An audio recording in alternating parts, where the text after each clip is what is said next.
नमस्कार स्टूडेंट्स, मैं राधा मिश्रा, वरिष्ठ आचार्य सरस्वती स्कूल मडरिया सीधी से। आज मैं आपको बायोलॉजी का बेसिक कॉन्सेप्ट समझाऊंगी। बायोलॉजी का एक बेसिक कॉन्सेप्ट में मैं आपको कोशिका क्या है, कोशिका के प्रकार, कोशिका विभाजन और कोशिका विभाजन के प्रकार क्या है, ये इन सारी चीज़ों को मैं आपको इस वीडियो में बताऊंगी।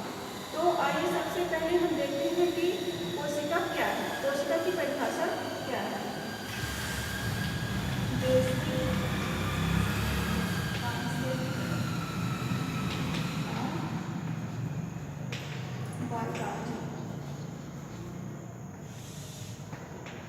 इसमें सबसे पहले है कोशिका, सेल, दूसरा है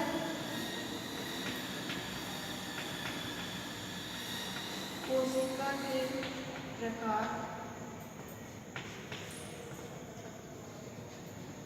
टाइप्स ऑफ सेल, तीसरा है कोशिका विभाजन,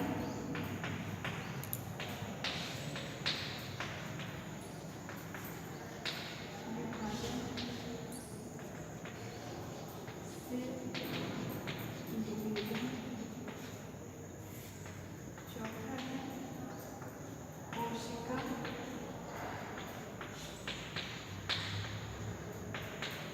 विभाजन के प्रकार।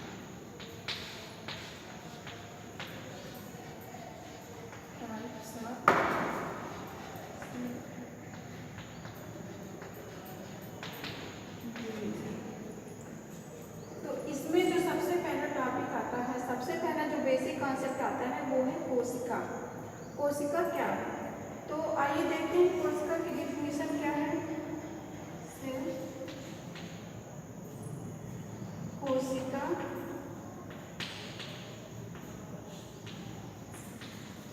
जीवों की संरचनात्मक एवं क्रियात्मक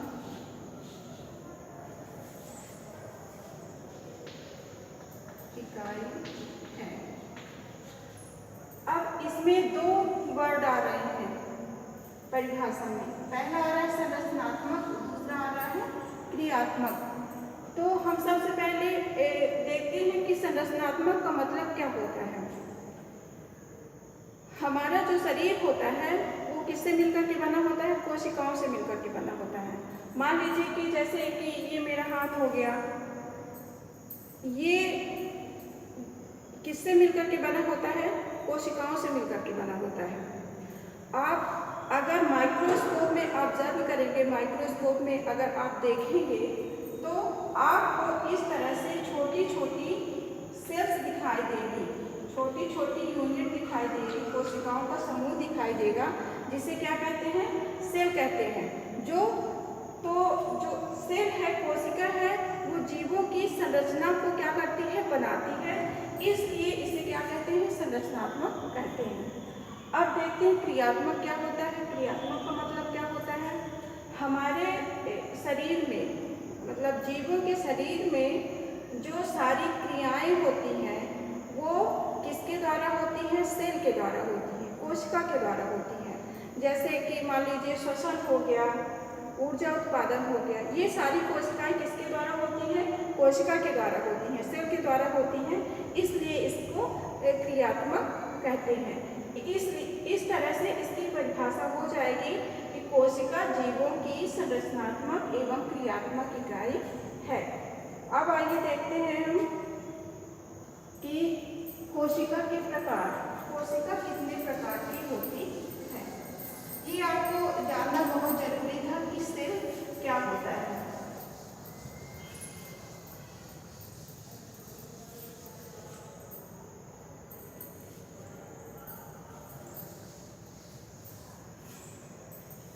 कोशिका के प्रकार, कोशिका के प्रकार।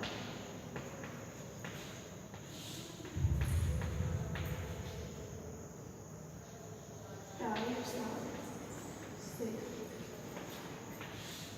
तो कोशिका दो प्रकार की होती है। पहला प्रोकैरियोटिक कोशिका,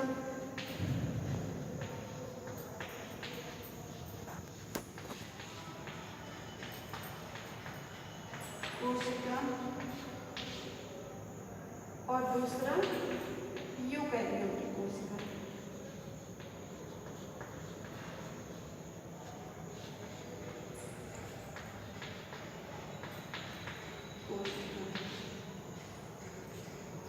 सबसे पहले हम देखेंगे कि यूकैरियोटिक कोशिका क्या होती है।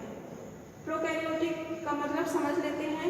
प्रो का मतलब होता है पुराना, प्रो का मतलब होता है प्राचीन या पुराना, मतलब बहुत पुरानी कोशिका। आइए देखते हैं कि यूकैरियोटिक कोशिका में क्या क्या चीजें होती हैं। ये मान लीजिए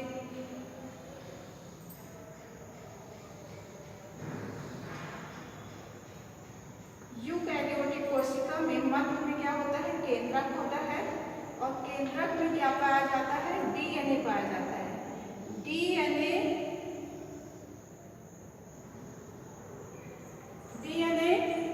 से लगा हुआ क्या होता है, केंद्रक कला। डीएनए जो होता है वो केंद्रक कला से घिरा हुआ होता है, इसको कहते हैं केंद्रक कला। केंद्रक कला से लगा हुआ आपका क्या पाया जाता है, अंतःप्रदर्भी जालिका। इस तरह से अंतःप्रदर्भी जालिका केंद्रक कला से सटा हुआ होता है। अंतःप्रदर्भी जालिका दो प्रकार की होती है, एक कणिकामय अंतःप्रदर्भी जालिका और दूसरा अकणिकामय अंतःप्रदर्भी जालिका। ये आपको हो गया अंतःप्रदर्भी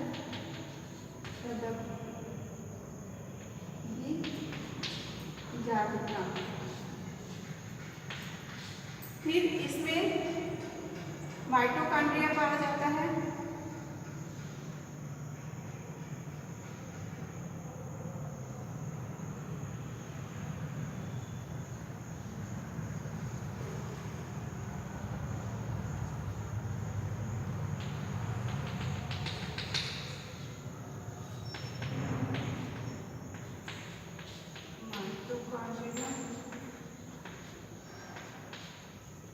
हरित लवक,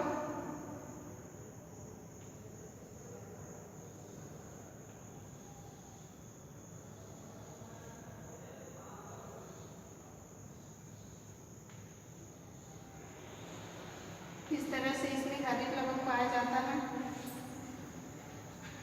हरित लवक गांजीवाड़ी,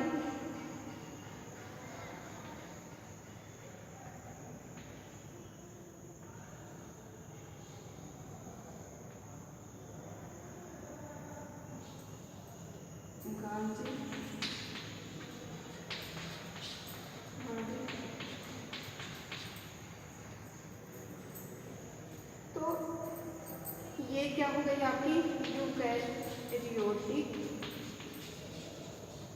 कोशिका। यूकैरियोटिक कोशिका, यूकैरियोटिक कोशिका में सेंटर में केंद्रक पाया जाता है, केंद्रक में डीएनए पाया जाता है। और मैं आपको एक बात बता दूं कि जब कोशिका विभाजन होता है तो डीएनए गुणसूत्र का रूप ले लेता है।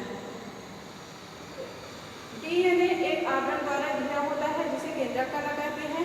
केंद्रक कला से सटा हुआ अंतःप्रदर्भी जालिका पाई जाती है। अंतःप्रदर्भी जालिका दो प्रकार की होती है, एक कणिकामय अंतःप्रदर्भी जालिका और दूसरा अकणिकामय अंतःप्रदर्भी जालिका। फिर इसमें माइटोकॉन्ड्रिया पाया जाता है, गाल्जीवाड़ी पाई जाती है, हरित लवक पाया जाता है। अब आइए देखते हैं कि प्रोकैरियोटिक कोशिका क्या है। प्रोकैरियोटिक कोशिका एक बहुत ही साधारण कोशिका, सिंपल कोशिका होती है। इसमें केंद्रक नहीं पाया जाता है, जिसके कारण जो इसका डीएनए होता है ये इस तरह से क्या होता है, बिखरा हुआ होता है, और इसमें राइबोसोम भी इस तरह से बिखरे हुए होते हैं।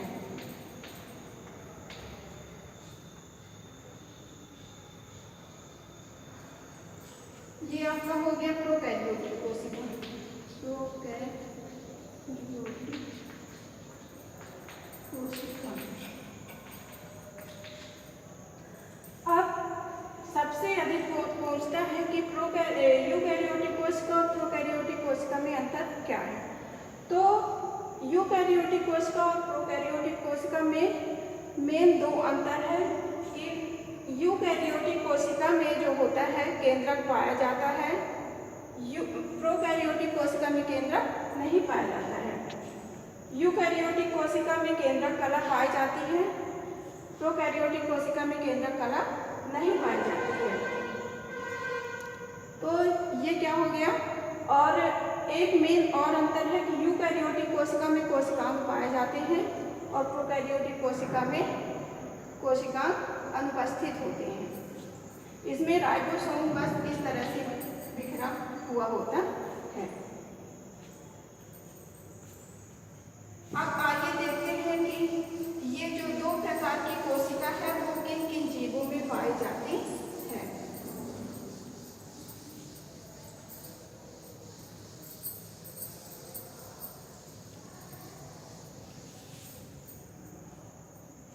प्रोकैरियोटिक कोशिका और यूकैरियोटिक कोशिका किन किन जीवों में पाई जाती है।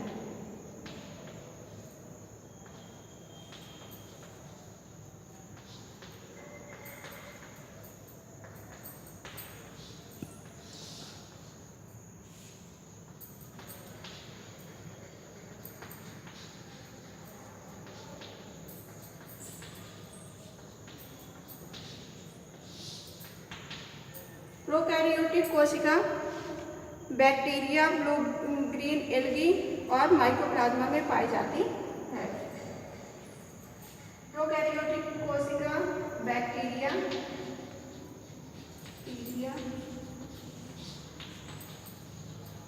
ब्लू ग्रीन एल्गी और माइकोप्लाज्मा में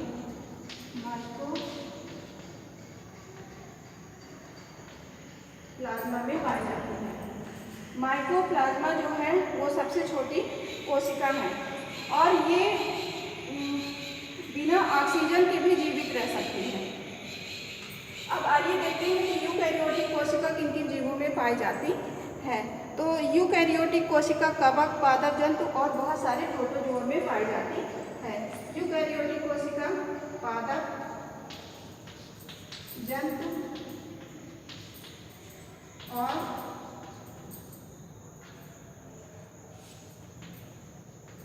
बहुत सारे प्रोटोजोआ में पाई जाती है। तो ये आपका हो गया कि कोशिका क्या है, कोशिका के प्रकार,